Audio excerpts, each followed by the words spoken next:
ओम शांति। आज प्यारे मीठे बाबा की मुरली मंथन की डेट है 14 अगस्त 2023। तो आज मीठे मीठे बाबा ने हमें समझाया कि कर्म अकर्म विकर्म की गति क्या होती है। हुँ? किस बात में ब्रह्मा पिता को फॉलो करेंगे तो भगवान के तख्त नशीन बन जाएंगे। हुँ? शिव बाबा की बायोग्राफी जानना, भगवान के बारे में जानना और विकारों को छोड़ने के लिए क्या दान देना है। सगे बच्चों की बाबा कैसे मदद करते हैं, कौन सी चीज़ बाबा हमें इंश्योर करने बोल रहे हैं, और बाबा हमें ईश्वरीय जन्म की क्या कर्तव्य है, इसको बाबा समझाए। वैद्य लोग दवाई देते हैं तो पहले की बीमारी का क्या होता है, उससे कैसे लोग डरते हैं। ईश्वरीय गोद में आते हैं तो कैसे हमारे वारे न्यारे हो जाते हैं। कितने पैर पृथ्वी लेकर भी हमें हॉस्पिटल का कॉलेज खोलना है। लाख करोड़ लेकर भगवान क्या करेंगे। हुँ? हमको देवता बनना है तो हमारे अंदर क्या नहीं होनी चाहिए। और खुदाई खिदमतगार बने हैं तो किस तरह से हम खुदा की खिदमत में उनके साथ जुटे रहें, सदा गुण रूपी मोती ग्रहण करें और होली हंस बने।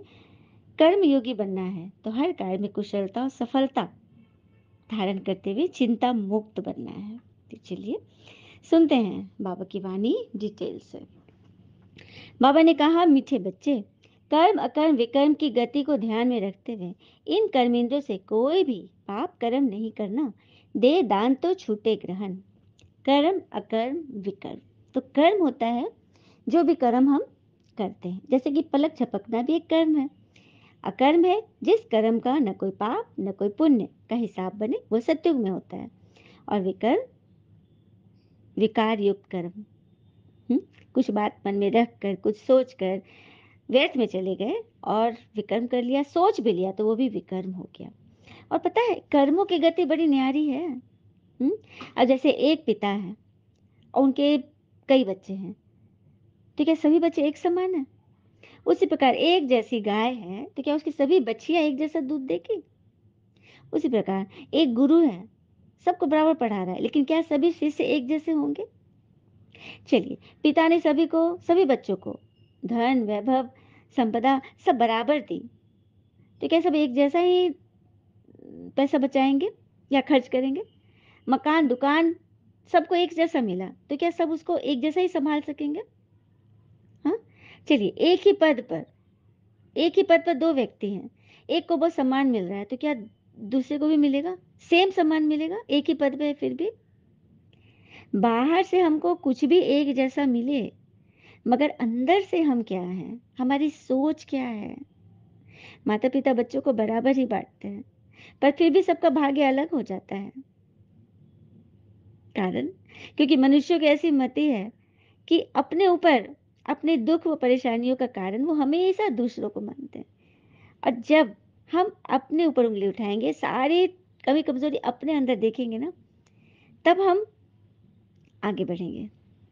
वास्तव में ये जो हमारी भिन्नता है ना, हमारे भाग्य में भिन्नता है, इसका कारण है कर्म। हमारे कर्म एक जैसे नहीं है। यही है कर्मों की गूढ़ी गति। एक कथा सुन लेते हैं छोटी सी। एक शिव मंदिर था बहुत पुराना। उसमें एक पंडित जी सदा नियम से पूजा करते थे, दूध फल से पूजा करते थे, एकदम भक्ति भाव में डूबे रहते थे। वहीं पर एक चोर भी मंदिर आता था और क्या करता था, वो एक डंडा लेकर शिवलिंग पे मारता था और कोसता था अपनी इस दशा के लिए, मैं इतना गरीब हूँ, मुझे चोरी करनी पड़ती है, और कोसता था अपने भाग्य को।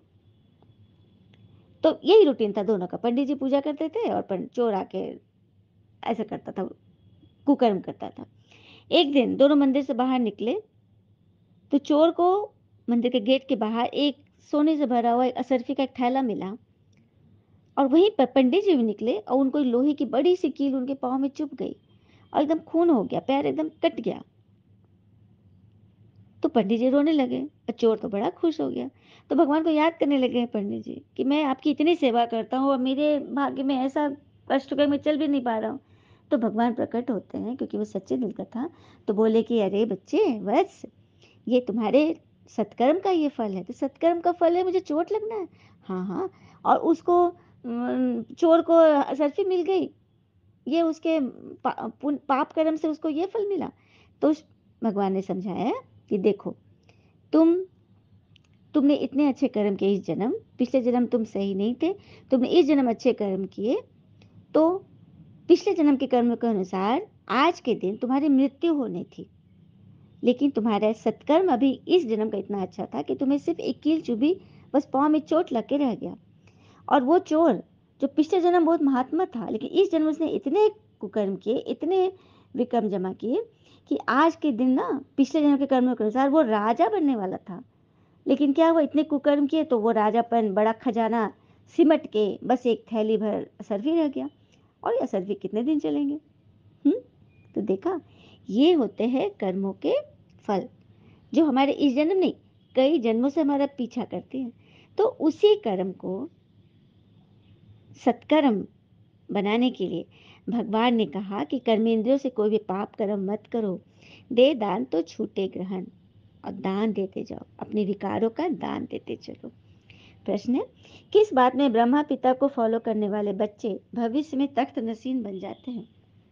किस बात में ब्रह्मा पिता को फॉलो करने वाले बच्चे भविष्य में तख्त नसीन बनते हैं? उत्तर, जैसे ब्रह्मा पिता देह सहित पूरा बलि चढ़े, अपना सब कुछ ईश्वर अर्थ बच्चों की सेवा में लगा दिए, डायरेक्ट इंश्योर किया, इसलिए विश्व की रजाई मिली, ऐसे ही फॉलो फादर। ब्रह्मा पिता ने क्या किया? सब कुछ ईश्वर को सौंप दिया, सब कुछ भगवान को सौंप दे, उनके हवाले कर दे, खुद निश्चिंत हो जाए। सपूत बनने का सर्टिफिकेट लेना है, सगे बन, तन मन धन से सेवा करनी है, भगवान का सगा बनना है, लगा नहीं। लगा अर्थात भगवान को तो जानते हैं लेकिन नियम प्रमाण नहीं चलते, तो वो लगे बच्चे हैं। और सगे बच्चे भगवान को जानते, मानते, उनकी सुनते, उनके कदमों पे कदम रखकर चलते। तो बनना है ना सगे, तो बाबा का पूरा मददगार बनना है।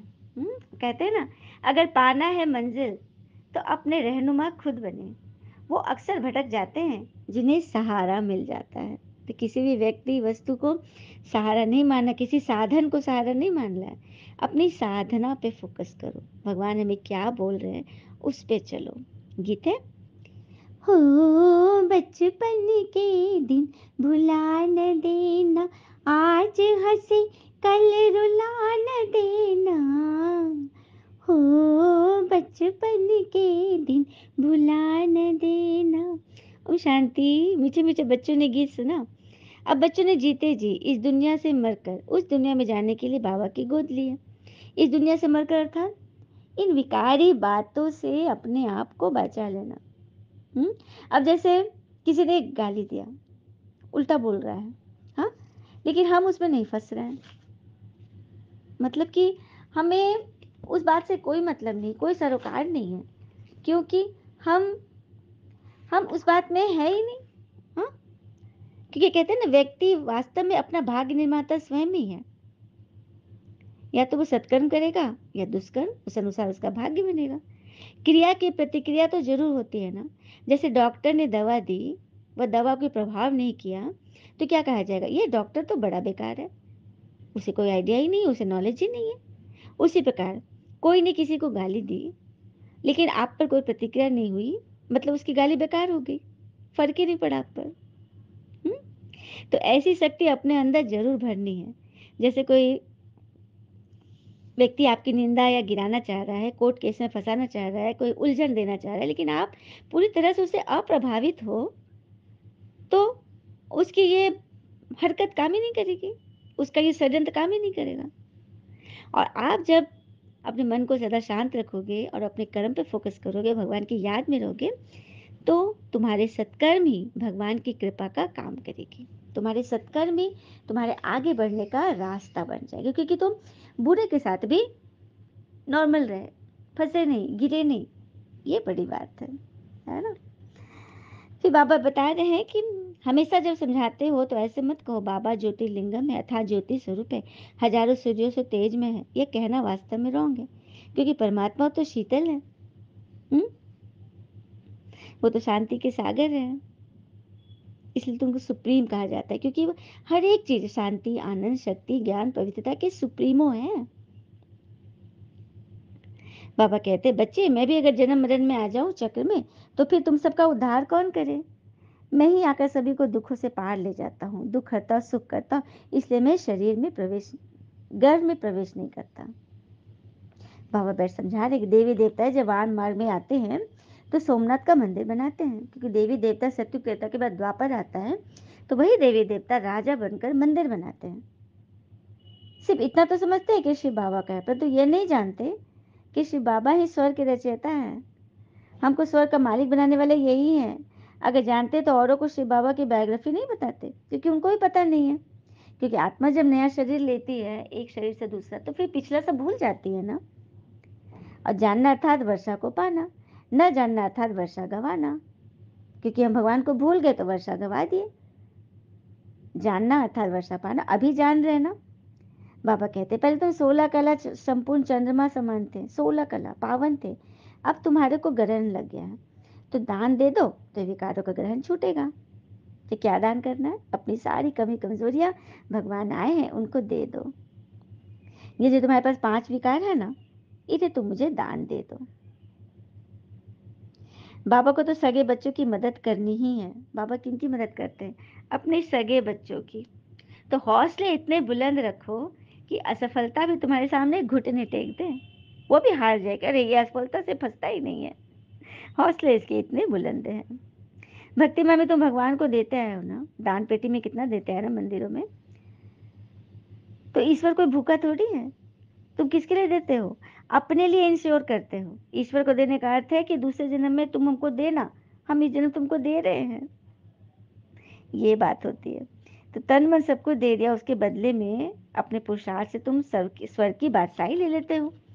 हम अभी किचड़ा भगवान को दे रहे हैं और भगवान बदले में हमको 21 जन्मों की स्वर्ग की बादशाही दे देते हैं। हाँ, फिर आगे कह रहे बाबा, दान देकर और फिर अगर वापस लिया तो दुर्गति को ही पाओगे। कोई भी दान देकर, ब्राह्मणों को दान दिए और फिर वापस ले लोगे क्या? और यहाँ तो स्वयं भगवान को दान दे रहे हो, तो फिर वापस नहीं ले रहे। एक बार विकार दान कर दिए तो दे दिया, तो खुशी का पारा चढ़ा रहेगा। तो तुमको देवता बनना है तो अंदर कोई अवगुण नहीं होना चाहिए। वैद्य लोग भी दवाई देते हैं तो कहते हैं ना, पहले वाली पुरानी बीमारी बाहर निकलेगी, उथलेगी, इसमें डरना नहीं। लेकिन जो डर गए, अरे बाप रे, एक दाना था मैंने दिखाया तो इसमें 10 दाना निकल गए, तो वो घबरा जाएगा, दूसरा वैद्य करेगा, डॉक्टर चला जाएगा, अंग्रेजी दवा में चला जाएगा। जो तो डर गया सो मर गया। इसलिए डरना नहीं है। वैद्यनाथ शिव बाबा से, अविनाशी सर्जन से इलाज चल रहा है ना, तो अंदर की पुराने जो हिसाब किताब है ना, वही विघन बन के आ रहे हैं फंसाने के लिए। हाँ, बाबा कहते हैं कि तुम मेरे बच्चे बनेंगे तो फिर तुम्हारी खूब रावण से युद्ध होगी। बाबा ने कभी बोला कि तुम मेरे बच्चे बनोगे तो रावण तुम्हारा पीछा छोड़ देगा? नहीं। बच्चे जब आगे बढ़ते, युद्ध का मैदान है ना, युद्ध के मैदान में यदि दुश्मन सेना के एकदम सामने आ गए, एकदम फ्रंट पे, तो हमले तो होंगे ही, तो विघन तो आएगा। तो इस बार मेरी गोद में आओगे ना, तो 21 जन्म देवताई गोद में आओगे। एक बार का एक एक गोद लेना, 21 जन्म का स्वर्गिक सुखों का गोद ले लेना। तो अब देखना है तो सर्टिफिकेट लेना है ना सबको। बाबा, हम आपका सपूत बच्चा हूँ या कपूत? तो बाबा बतला सकते हैं सपूत भी किस नंबर में हो, क्या खामी है। बच्चे पूछते हैं बाबा मैं सपूत हूँ कपूत? तो बाबा तो सब जानते हैं कौन किस क्षेत्र में है, किस श्रेणी में है। अगर ज्ञान उठाने की खुद को फुर्सत नहीं तो अच्छा 3 पैर पृथ्वी लेकर हॉस्पिटल का कॉलेज खोल दो। बाबा कह रहे चलो तुम ज्ञान में नहीं, सुधारना ही नहीं है तो कम से कम सेवा तो करो, औरों के लिए तो करो। 3 पैर पृथ्वी कर लेकर छोटे से कमरे में भी कॉलेज कम हॉस्पिटल खोल दो, किसी को निमित्त बना दो मुरली सुनाने के लिए। तो हॉस्पिटल बनाओगे तो एवर हेल्दी तो बन जाओगे ना, और कॉलेज से एवर वेल्दी बन जाओगे। कॉलेज खोलोगे ज्ञान के करो तो एवर वेल्दी बनोगे, और हॉस्पिटल खोलोगे कितनों के रोगों को, शरीर को हेल्दी बनाओगे तो एवर हेल्दी बनोगे। कुछ तो करो, पुण्य जमा करो। किसका लाख करोड़ लेकर मैं क्या करूंगा? गरीबों की पाई पाई से ही मैं स्थापना करता हूँ, लाख करोड़ नहीं चाहिए। गांधी जी को कितना दान देते थे, उसमें कितने मरे, कितनी तकलीफें सहन की, और आज़ादी के समय कितने तकलीफें सहन की, कितनी गोलियां खाई, तब तो आज़ादी मिली ना। तो यहाँ भी तुमको किससे आज़ादी चाहिए? रावण से आज़ादी चाहिए। और यह राज्य तो मृग तृष्णा के समान है। यहाँ का राज्य, कहानी है ना, द्रौपदी ने दुर्योधन को निमंत्रण दिया था, वह आया तो तालाब समझकर वस्त्र उतारने लगा, तो द्रौपदी ने क्या कहा था? अंधे की औलाद अंधा। ऐसा मकान द्रौपदी ने बनाया था अपना महल। दुर्योधन को उसने इनविटेशन दिया था, देखो मेरा महल आकर। और वो एक जगह देखा कि जल है, नदी मैंने सरोवर टाइप का है, और वो कपड़े उतार के उसमें जाने लगा तो द्रौपदी हंसने लगी, अंधे की औलाद अंधा, जबकि वो मकान ही वैसा बना हुआ था। और यही तो महाभारत लड़ाई का कारण बन गया। इसलिए तो बाबा कहते हैं जुबान संभाल कर बात करो, सोचो समझो तब बोलो। कितना बड़ा युद्ध हो गया। हम्म। तो इस तरह से ये दुनिया भी, ये जीवन भी मृण्य के पानी में सर मृग तृष्णा है। आपको लगेगा वहां पर सुख है, लेकिन जब पास जाओगे तो वहां पर दुख ही दुख भरा है। तो दे दान तो छूटे ग्रह। लक्ष्मी नारायण के पास तो कितना अथाह धन है, जिससे उनकी कितनी पूजा होती है। लक्ष्मी जी की पूजा कितनी होती है, क्योंकि जिसके पास धन है उसी की पूजा होती है ना। इसीलिए व्यर्थ में नहीं जाना है। और हाँ, कुमारी वह जो 21 कुल का उद्धार करे। तुम खुदाई खिदमतगार हो, मैं तुमको दुख से छुड़ाए स्वर्ग का मालिक बनाता हूँ। मैं हूं ही निष्काम, मेरी सेवा निष्काम है। बाबा कहते हैं जिससे तुमको स्वर्ग का सुख मिलता है, ऐसे बाबा को भूल नहीं जाना, फिर स्वर्ग के सुख घनेरे नहीं मिल सकेंगे। मम्मा बाबा कहा तो स्वर्ग में तो आएंगे, परंतु आकर क्या बनेंगे, नौकर चाकर ही बनेंगे, क्योंकि ज्ञान नहीं, योग नहीं, धारणा नहीं, सेवा नहीं। तो स्वर्ग में तो आ गए बाबा को पहचान कर, लेकिन बन जाएंगे नौकर चाकर, तो भगवान को अच्छा नहीं लगेगा ना।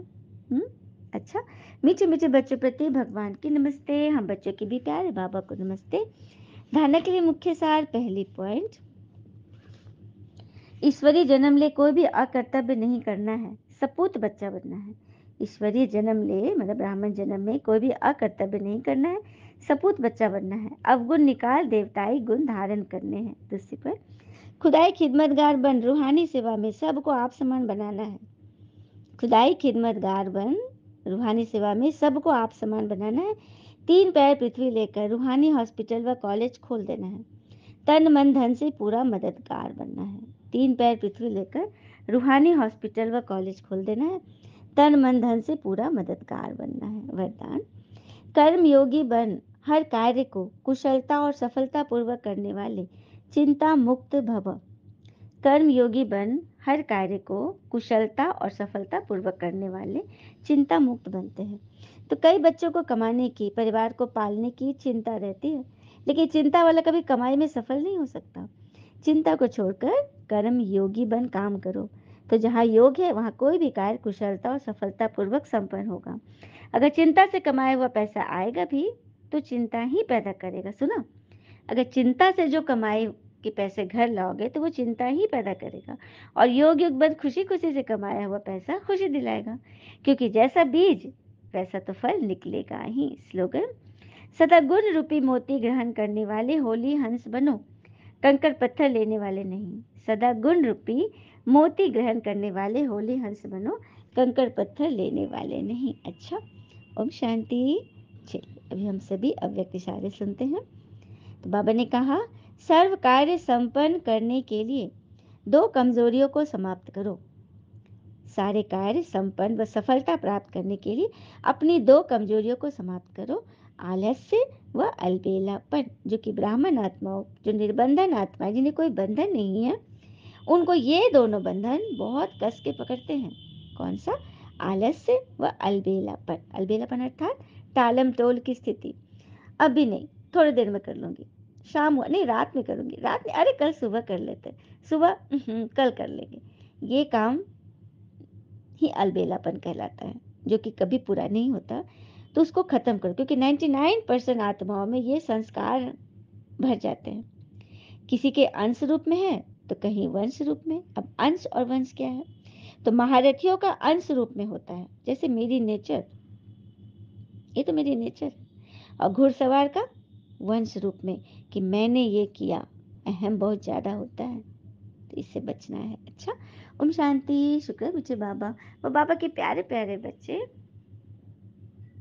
आपका जीवन सदैव शुभ हो। ओम शांति।